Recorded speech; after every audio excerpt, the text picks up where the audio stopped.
just thought that, there's people around him all the time, that I would never get to, just call him on the phone or walk into his office and, talk to him about an issue. But I talk to him on the phone at least once a day, if not more. And we're constantly in contact. I just really never thought that as a staff member you have that kind of access to the member of Congress. But it's really a job that I couldn't do without speaking to him regularly. So for the people who are taking this class or just watching this, and you're young people can work on the Hill. It is open. However, Definitely.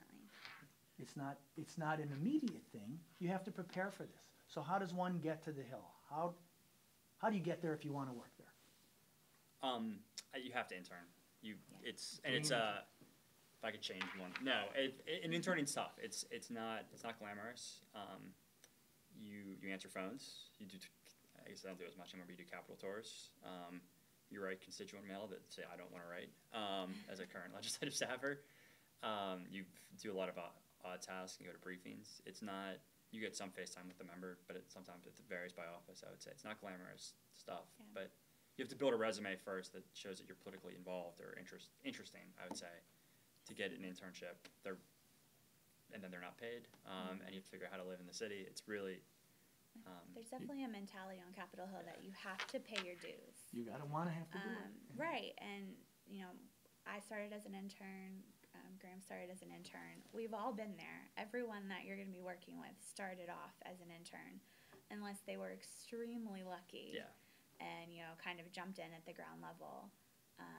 But that's definitely it. You have to try to intern.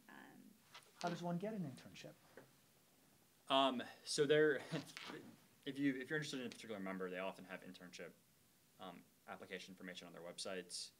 There are also there are a whole bunch of different job websites that you have to kind of track down that posts both jobs and internships and things like that. And a lot of universities, in like their job placement centers or whatever that might be, can sometimes help you with that. The House of Representatives has, in fact, an internship regular mailing. You can sign up for that. That'll be put up on a blackboard, so you all have access to this. Plus other additional ideas like Hill Zoo and some other websites that you're familiar with. Yeah. Now, you've all had, shall we say, experiences on the Hill that are interesting.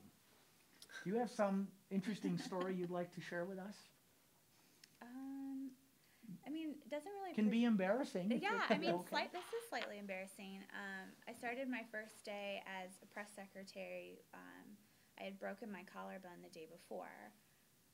Heck of a day to start a job. job. Heck of a day. So I was on a lot of painkillers and, couldn't move my arms, like almost completely immobile with my arms. But I was started for a freshman member, so he had just been elected. It was his first day moving into his office. And, we had a ton of media calls wanting to talk to him about, his first day in Congress. But, I still had to go to work, even though I was broken and couldn't move.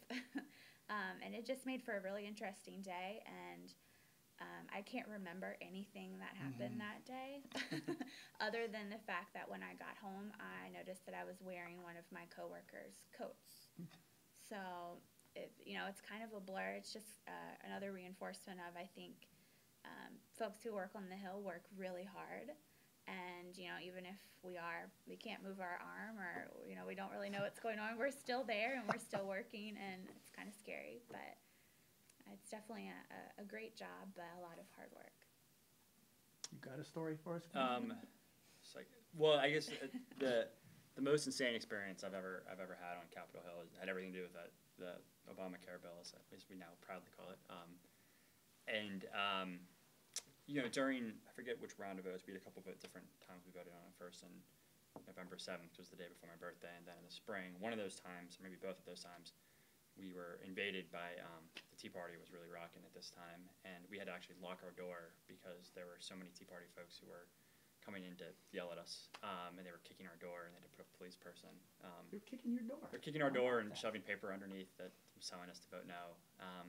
So that was a crazy experience, and then I think just my boss was, I think he ended up being his district. He was again a Northeast Blue Dog Democrat. It was probably an R+8 district. I think he was the most Republican district to to go yes on the bill, and he went. I had been trying to get him to yes for a long time because I really believed in it. You know, Well, you have to. he took a long time. He did the correct thing. He took his time, did a lot of reading and thinking about this. So when he went down to the floor to vote, we weren't entirely sure what he was going to do. He decided on a yes, but you never know what happens when members get down to the floor. And you also didn't want to be in the position where you were the last. I think we needed 218 that night, so he didn't want to be 218. So I just remember watching the vote total, knowing that he was a yes, praying to God that they would get to 220 or something. So it wasn't Chris the last, I just felt like I was going to vomit the entire experience. It was very nerve wracking. So you held it back. I did not. Yes, I did not embarrass myself. So he had nerves of steel, but me, I was. Was he reelected? No. After that, he got. It wasn't the healthcare. There were others. Okay. Yeah, it was. I'm sure that didn't help him, but it was a really tough district. He did a heck of a job to win in that seat. Back to the issue of districts. We'll close on this. Everyone in this class has an assignment to profile a congressional district and a member. And one of the things they need to do is find information, including contacting the offices of whoever they're going to be covering. What should they do? What are the do's and don'ts here that you would recommend? I think the first tool is to utilize the member's website. It's normally the place where there's the most up-to-date information, both on the member as well as what they're doing legislatively and the district. My one recommendation is don't use Wikipedia, just because we can't control what people are posting about the members on our page. And professors don't like that right. anyway. So it may not necessarily be true, so I would not even look at it. So I agree on the website. There's things like I think CQ publishes a political almanac, which is pretty good. And Summaries of members and districts. They do. The National Journal does one too. So I think if you really want to do a really detailed job, I think if you want to reach out to the member, you always want to find their scheduler.